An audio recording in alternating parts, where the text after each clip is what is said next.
बिल्कुल भी नहीं है। और जो लोग ईश्वर की पूजा करते हैं मैं उन्हें मूर्ख मानता हूँ। और जो लोग ईश्वर प्रचार करते हैं वो धूर्त है, पापी है, दुराचारी है। तो इसलिए मेरे समाज के लोगों, उन रूढ़िवादी परंपराओं से बाहर निकलो, उस अंधविश्वास से बाहर निकलो, उन पाखंडवाद की जंजीरों को तोड़कर अपने लिए आजादी के स्वतंत्र के संविधान खतरे में है। अरे भाई, संविधान खतरे में है तो हम क्या कर रहे हैं? हम क्या कर रहे हैं? हम 85% होने के बावजूद भी उस संविधान की रक्षा नहीं कर पा रहे। तो लानत है हमें ऐसी जिंदगी पर, लानत है हमें बाबा साहब का न्याय होने पर।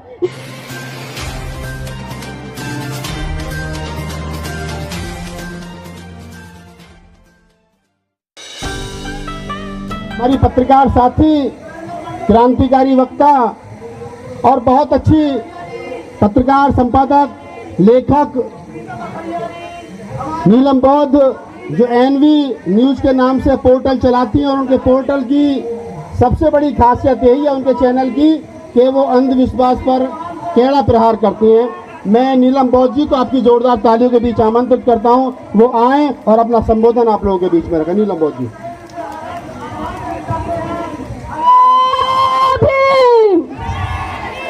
नहीं साथियों, आपसे ज्यादा तो मेरी आवाज है। आपकी आवाज में इतना दम होना चाहिए कि संसद में बैठे तमाम लोगों की कानों में कौन सुनाई दे और उन्हें पता चले कि आज जंतर मंतर की धरती पर बाबा साहब के अनुयायी बैठे हैं, पेरियार के अनुयायी बैठे हैं। तो एक बार जोरदार बुलंद आवाज में जय भीम। बहुत खूब। जब जब जय भीम की बात आती है, जब जब जय भीम का नारा गूंजता है तो दिल में क्रांति उत्पन्न होती है, एक विचार उत्पन्न होता है। और कहीं ना कहीं इस समाज की बहन बेटियों जैसे, इन भाइयों जैसे तमाम योद्धा इस देश में पैदा होते हैं। मुझे गर्व है कि मैं उन महान सूरवीरों की संतान हूँ जिन सूरवीरों ने इस देश के लिए, खासकर इस बहुजन समाज के लिए, उन मनोवादी लोगों से लोहा लेकर आपके लिए एक ऐसा संविधान लिखा जिस संविधान के माध्यम से आज मुझे संसद के पास में गरजने का मौका मिल रहा है। तो मैं अपनी बहनों से कहना चाहूंगी कि जागो, उठो, खड़ी हो जाओ। अरे जागो, उठो, खड़ी हो जाओ। चाहे अपने शीश कटाओ, अरे किसी और के लिए नहीं, अरे किसी और के लिए नहीं, बल्कि अपने लिए और अपनी आने वाली संतानों के लिए इन मनोवादियों को धूल चटाओ, इन मनोवादियों को धूल चटाओ।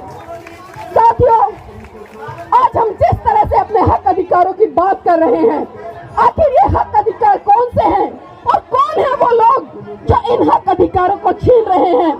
आप सबको पता है, चंद मुट्ठी भर लोग कहीं ना कहीं इस देश के 85% अवाम है उस पर अगर शासन कर रहे हैं या शोषण कर रहे हैं तो उसका दोषी कौन है? क्या वो लोग हैं या हम लोग हैं? कभी सवाल किया है अपने आप से? मुट्ठी भर लोग अगर आपके ऊपर शोषण कर रहे हैं ना, वो दोष उनका नहीं बल्कि दोष आपका है, जो आप उन 15% लोगों को अपने ऊपर आमंत्रित करते हो। क्योंकि साथियों, जिस तरह से पेरियार जी ने लगातार पाखंडवाद, रूढ़िवाद, अंधविश्वास के खिलाफ आंदोलन छेड़ा और साफ साफ उन्होंने कहा कि ईश्वर नहीं है, ईश्वर बिल्कुल भी नहीं है। और जो लोग ईश्वर की पूजा करते हैं मैं उन्हें मूर्ख मानता हूँ। और जो लोग ईश्वर प्रचार करते हैं वो धूर्त है, पापी है, दुराचारी है। तो इसलिए मेरे समाज के लोगों, उन रूढ़िवादी परंपराओं से बाहर निकलो, उस अंधविश्वास से बाहर निकलो, उन पाखंडवाद की जंजीरों को तोड़कर अपने लिए आजादी के स्वतंत्र द्वार खोलो और संविधान के तहत अपने जीवन को जीने का एक मुकाम हासिल करो। क्योंकि लगातार हम बात कर रहे हैं, तमाम वक्ताओं ने बात की कि संविधान खतरे में है। अरे भाई, संविधान खतरे में है तो हम क्या कर रहे हैं? हम क्या कर रहे हैं? हम 85% होने के बावजूद भी उस संविधान की रक्षा नहीं कर पा रहे। तो लानत है हमें ऐसी जिंदगी पर, लानत है हमें बाबा साहब का अनुयायी होने पर, लानत है हमें पेरियार जी के अनुयायी होने पर। मैं यहाँ पर एक बात कहूंगी, शायद बहुत सारे लोगों को कड़वी लग जाए। साथियों, अनुयायी और भगत में बहुत बड़ा फर्क होता है। क्योंकि आजकल मैं देख रही हूँ ट्रेंड बन गया है, हमने नीले पटके गले डाल लिए हैं, मूंछों पे ताव लगा लिया है, नीली पकड़ियां बांध ली हैं और हम मंचों से जय भीम के बड़े बड़े नारे लगाते हैं। लेकिन कभी उस जय को हम समझने का काम करते हैं? शायद नहीं, शायद नहीं। अगर समझते तो मैं सही मायने में कह भी सकती हूँ कि जिस दिन इस बहुजन समाज के लोगों ने अपने महान पुरुषों की विचारधारा को पढ़ लिया, उसको जान लिया, उसको मनोसात कर लिया और उसको जन जन तक प्रचारित और प्रसारित कर लिया, तो वो दिन दूर नहीं होगा जब आपके हाथ में इस देश की सत्ता होगी और आप इस देश के हुक्मरान बनेंगे। लेकिन जरूरत है आज हमें संगठित होने की, क्योंकि बाबा साहब ने इस समाज के लिए, इस देश के लिए 3 मूल मंत्र दिए। लेकिन क्या सही मायने में उन 3 मूल मंत्रों पर हम काम कर रहे हैं? बहुत सारे लोग अलग अलग तरीके कैसे कहते हैं कि शिक्षित बनो, संगठित रहो, संघर्ष करो, लेकिन बाबा साहब के ये 3 नारे साथियों अगर इंग्लिश में देखे और उनका हिंदी में मैं अनुवाद करूं तो बाबा साहब ने साफ साफ निर्देश दिया कि शिक्षित बनो, संगठित करो। ये कब हो पाएगा? जब हम सही रूप से अपने बहुजन महान पुरुषों की विचारधारा को पढ़ेंगे। लेकिन आज हम अपने महान पुरुषों की विचारधारा को नहीं पढ़ रहे हैं, सिर्फ खाली उनका गुणगान कर रहे हैं, उनके नारे लगा रहे हैं, उनके नाम के बड़े बड़े मंच सजा रहे हैं, लेकिन सही मायने में धरातल पर जाकर जो काम हम लोगों को करना चाहिए शायद नहीं कर रहे हैं। मैं अपने आप को भी इंक्लूड कर रही हूँ उसमें, मैं किसी का नाम नहीं ले रही, क्योंकि आज बहुत सारी कमियां हैं हम में। हम दूसरों की तरफ तो उंगलियां उठा लेते हैं, लेकिन कभी भी अपने गलेवान में झांक के का काम नहीं करते। और जिस दिन हमने ये काम शुरू कर दिया ना, मैं फिर दोबारा से कह रही हूँ कि आप इस देश की सत्ता पर राज करेंगे। लेकिन साथियों, जो अनुयायी होता है, क्योंकि मैंने यहाँ पर भक्त की डेफिनेशन दी कि वो जय जयकार करता है, फूल मालाएं चढ़ाता है, हर साल उनकी जयंतियां मना लेता है और फिर उसके बाद घर में जाकर आराम से सो जाता है। लेकिन जो अनुयायी होता है, अनुयायी में देखिए कितना बड़ा फर्क होता है। अनुयायी भी बाबा साहब की और महान पुरुषों की जयंतियां मनाता है, उनके संघर्षों को समझता है, उनकी विचारधारा को मनोसात करता है, लेकिन वो कभी भी घर में जाकर नहीं सोता भक्तों की तरह, बल्कि वो रात दिन जमीन पे जाकर, समाज के बीच में जाकर समाज के लोगों को जगाने का काम करता है। और यही काम लगातार मेरे समाज की तमाम बहन बेटियां कर रही हैं। बाबा साहब ने एक बात कही थी कि मैं किसी भी समाज की उन्नति इस बात से आंकता हूँ कि उस समाज की महिलाएं कितनी पढ़ी लिखी हैं और कितनी जागरूक हैं। और आज यहाँ पर मुझे देखकर बहुत खुशी हुई और मैं गारंटी से कहती हूँ अगर बाबा साहब आज जिंदा होते तो शायद इस नारी शक्ति को देखकर वो गदगद हो गए होते। क्योंकि आज कहीं ना कहीं मेरे समाज की बहन बेटियां मिशन मूवमेंट में निकलकर आगे बढ़ रही हैं और उस कारवा को संभाल के रख के लेके आगे तक ले जा रही हैं। क्योंकि साथियों अक्सर हमने देखा है क्योंकि कहीं ना कहीं बहुजन समाज के साथ साथ देश की महिलाएं भी पाखंडवाद, रूढ़िवाद और न जाने कितनी परंपराओं में फंसी हुई हैं। लेकिन यहाँ पर मैं पेरियार जी के साथ कुछ घटना का जिक्र जरूर करना चाहूंगी, क्योंकि आज उनकी जयंती भी हम यहाँ पर हर्षोल्लास के साथ मना रहे हैं। साथियों, बात उस समय की है जब तमिलनाडु में एक ब्राह्मण राज्यपाल को नियुक्त किया गया।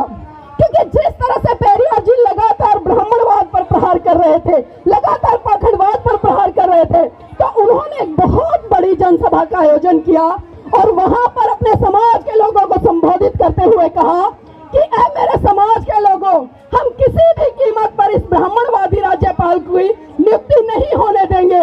और उसके लिए साथियों उन्होंने क्या किया, उन्होंने समाज के सभी लोगों को कहा कि अपने हाथों में एक एक माचिस की डिबिया ले लेना, एक एक मिट्टी के तेल की डिबिया ले लेना और एक एक धारदार चाकू ले लेना और रात को जाना, जब ये ब्राह्मणवादी लोग सो जाए तो इनको घरों में मिट्टी का तेल डालकर आग लगा देना और जब कोई घर से बाहर निकले तो उस पर चारों को छुरी से वार करके उसको जिंदा मत छोड़ना। साथियों, जितना विरोध पेरियार जी ने उस समय किया, उससे कहीं ज्यादा विरोध नेहरू जी का उन ब्राह्मणवादी लोगों ने किया।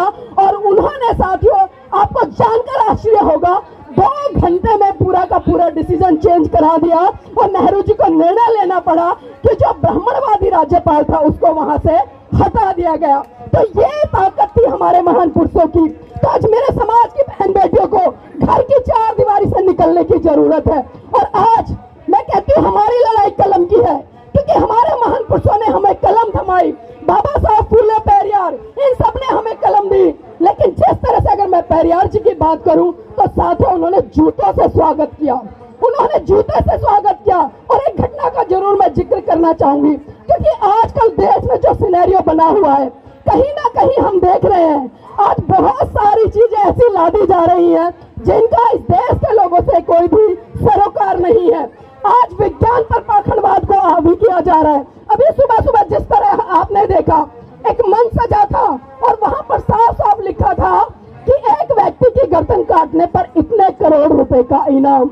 आखिर चल क्या रहा है भारत देश में कि दिन दहाड़े भगवाधारी लोग जिन्होंने की भगवा संस्कृति को भी बदनाम कर दिया है, वो दिन दहाड़े करोड़ों रुपए का इनाम रख देते हैं गर्दन काटने पर। अब सोचिए ये ताकत आती कहां से है इन लोगों को, ये ताकत आती कहां से है, ये हिम्मत आती कहां से है? क्योंकि हम चीजों को समझ नहीं पाते, क्योंकि कहीं ना कहीं सत्ता में बैठे हुए लोग और प्रशासन में बैठे हुए लोग इनके हाथों की भी कठपुतली बने हुए हैं। क्योंकि जो लोग आज लगातार हिंदू राष्ट्र की मांग कर रहे हैं, मैं आपको बता दूं अगर ये भारत हिंदू राष्ट्र होता है ना, तो ना मैं यहाँ पर बोल पाऊंगी, ना आप यहाँ पर बैठकर मेरे विचार सुन पाएंगे। तो मेरी बहनों, मेरे भाइयों, खड़े हो जाओ। ये लड़ाई हमारे स्वाभिमान की लड़ाई है, ये लड़ाई हमारी आजादी की लड़ाई है। क्योंकि 1947 में हम अंग्रेजों से आजाद हुए, 1947 में हम अंग्रेजों से आजाद हुए। 75 साल होने पर जिस तरह से भारत की सरकार ने अमृत महोत्सव मनाया, लेकिन मैं उनसे पूछना चाहती हूँ कि जिस देश में दिनहाड़े बहन बेटियों के साथ में बलात्कार हो जाता हो, जिस देश में रोजगार के लिए युवा सड़कों पर भटकता हो, जिस देश में महिला पेंशन के लिए भटकती हो, जिस देश में 19 लाख प्रतिदिन लोग भूख से सोते हो और जिस देश में 3000 से ज्यादा बच्चे भूख से मरते हो, तो क्या वहाँ पर आजादी के अमृत महोत्सव मनाना चाहिए या नहीं मनाना चाहिए? खुद जवाब दीजिए। क्योंकि सरकारें बड़े बड़े वादे करती हैं, बड़े बड़े जुमले फेंकती हैं, लेकिन हमारी क्या भूमिका है? आज हम किस तरह से उस दिशा में काम कर रहे हैं? और बाबा साहब ने एक बात और कही थी कि साथियों, आपकी हर समस्या का समाधान संसद के अंदर है और आपको संसद के दरवाजे के अंदर घुसना है, उस ताले को खोलना है। लेकिन इसी के साथ साथ में बाबा साहब ने एक बात और कही थी कि राजनीतिक सत्ता हासिल करने के लिए आपको अपनी गैर राजनीतिक जड़ें मजबूत करनी पड़ेंगी। और वो कौन सी गैर राजनीतिक जड़ें हैं? आज ना तो हमारे धार्मिक आंदोलन है, ना आज हमारे सामाजिक आंदोलन है। मैंने तमाम ऐसे धार्मिक आंदोलन देखे हैं, चाहे लखनऊ की बात करूं, गोरखपुर की बात करूं, दिल्ली की बात करूं, गुजरात की बात करूं, राजस्थान की बात, वहां से भीड़ भरकर वहां बुला ली जाती है, वहां से भरकर वहां बुला ली जाती है। तो क्या हम ऐसे सांस्कृतिक परिवर्तन कर पाएंगे? हम भले कहने के लिए बोध हो गए, लेकिन जो हमारे संस्कार है, हमारी संस्कृति है, आज भी कहीं ना कहीं उसमें हिंदू धर्म का पुट हमें देखने को मिलता है। और यहाँ पर मेरी तमाम बहनें बैठी हैं, एक बार आप खुद अपने तरफ देखिए, सबने मांग में सिंदूर लगाया हुआ है। क्या लगाया हुआ है? मांग में सिंदूर लगाया हुआ है। ये कौन सी संस्कृति का प्रतीक है? बताइए मुझे, ये कौन सी संस्कृति का प्रतीक है? गले में मंगलसूत्र है, ये कौन सी संस्कृति का प्रतीक है? कहने के लिए बहुत सारी बातें हैं, लेकिन यहाँ पर मैं कहना चाहूंगी, अगर सही रूप में, सही तरीके से आपको अपने मोहन महान पुरुषों की विचारधारा को आगे बढ़ाना है ना, तो उनके विचारों को मनोसात कीजिए, मनोसात करके उनको जन जन तक प्रचारित कीजिए और प्रसारित कीजिए, तभी हम अपने महान पुरुषों के सपने को साकार कर पाएंगे। और